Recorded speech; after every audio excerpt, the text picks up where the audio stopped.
sizə bir fragment danışım. Mən gözümü açdım.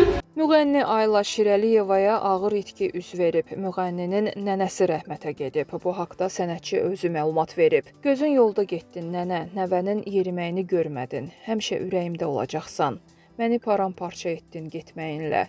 Sənsiz bu evdə necə yaşayacağam? Səni heç vaxt unutmayacağam. Allah sənə rəhmət eləsin. Xatırladaq ki, Ayla Arayi ötən il Şahdağdan qayıdan zaman avtomobil qəzasına düşüb. O, hal-hazırda yerimə qabiliyyətini itirib. Xalq artisti Nisə Qasımova Xəzər axşamı verilişində qonaq olub. 2 il əvvəl insult keçirən sənətçi xəstəliyini insanların bilməsini istəmədiyini etiraf edib.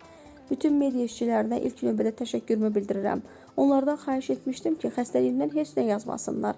Laqapedimin yanına da gedəndə deyirdim ki, tək olum, heç kim məni görməsin. Bu mənim mənəvi dayanıqlığım idi ki, xəstəliyimi heç kim bilməsin. Çox müğənni yanıma gəlmək istirdi, amma yox deyirdim, mən istəmirdim. Çünki elə insanlar var ki, onların məndən də ağır dərdləri var, məndən də ağır xəstələr var ki, yataqdadılar. Durub zaramaq mənlik deyil, qoy insanlar məni həmişəki kimi görsünlər.